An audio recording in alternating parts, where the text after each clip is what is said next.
the roads where the cars and congestion are, end quote.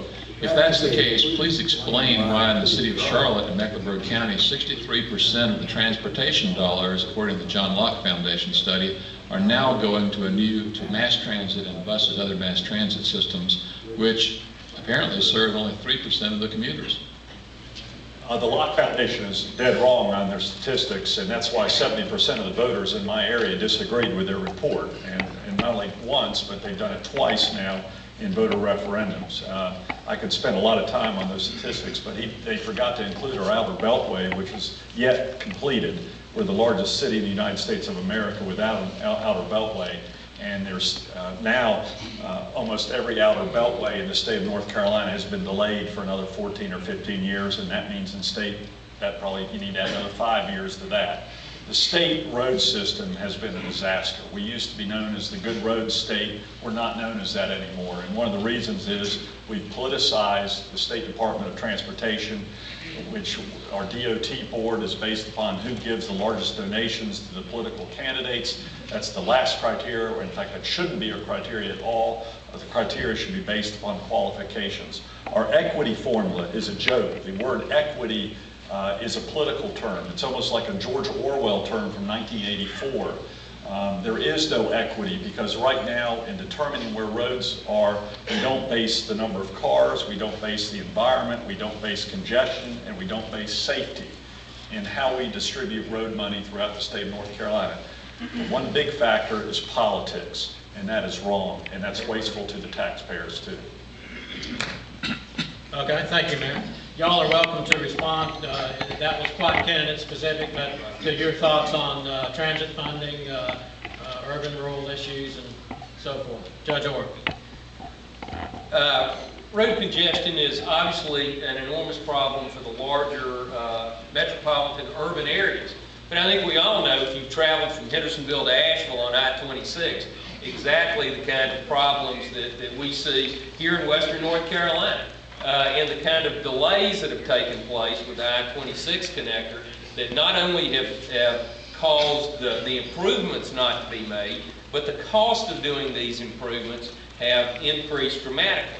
And this is because DOT is functionally inept. Their planning process is centralized. I agree with all the other candidates. Politics and DOT board money influences that. If you'll go to my website, or2008.com, we have a very specific set of structural reforms for DOT. And as I've said, I know there have been bond proposals floated. Until we fix DOT, which only completes about 50% each year of the roads they're supposed to be completed, then I say we don't put any more money into the system until we have a new leadership team, until we have it restructured so that your money is efficiently used. We have to set priorities. It's got to be the public safety first. It's got to be maintaining our existing roads secondly, and then dealing with congestion and economic development. Well, I'm going to try to deal with the question because the last two people haven't. The question was about mass transit in Charlotte. The mayor led an effort in Charlotte to build mass transit, which came in over budget, double over budget, over $400 million. And not only did it come in over $400 million, there's about $73 million that was spent on the light rail that was never even reported as part of the cost of the light rail. You know, local government has its responsibility.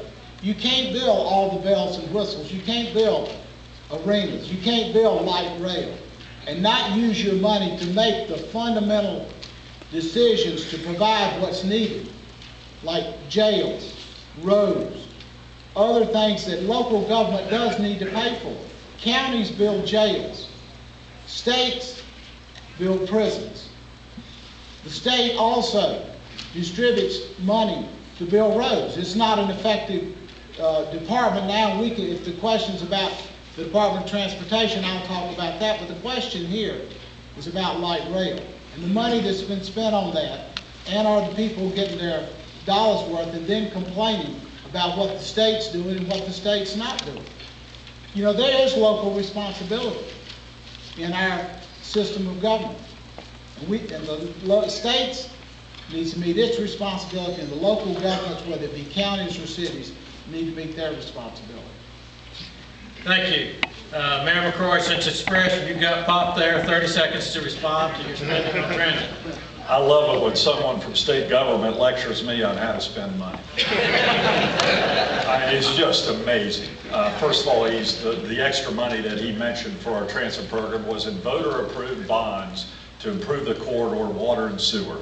And I know my local government, just like your mayors and your county commissioners and your school board members know your county government. One of the problems we're having state representatives trying to tell us how to do our job in local government, while they're also dumping their problems on our county jails, on our police departments, and on our school systems. You need someone who understands that and fights for it in Raleigh. And I'll do just that as your next governor. All right. Mr. Graham, to close on this topic, please. Yeah, what you have in DOT is Soviet-style management and centralized planning. This is a crowd that they don't even know how to get out of their own way, much less anybody else. Look, I think we all agree it's a broken system, and we're throwing a lot of money into a bad system. DOT should only be about doing one or two things: building roads and bridges and maintaining the same. And the maintenance issue should really be a local function. If you really want to know, you ought to be able to call up your county commissioner or someone at the local level and say, hey, can you come fix this pothole? Can you come put a stop sign up? That should be a local function. They need to get out of the business of doing all these other things. Now, if the mayor wants to push for a light rail down in downtown Charlotte, that's fine. If Asheville wants to do that at local level and you can sell it, that's fine. But for goodness sakes, my job as governor, get these interstates opened up, get these interchanges built, and don't be slow about it. Because the slower you are, the more it costs. We all know that concept. And so my primary function is to get the major arteries, the interstates, and the secondary arteries open and decongested. That is going to be my primary function, and I'll stand out on the side of the road with a camera crew to make sure that it gets done and we build public pressure. One more thing, I want to see our roads and our bridges graded just like we do restaurants, and so the public can continue to put pressure on Raleigh on the quality of the roads and bridges you drive on.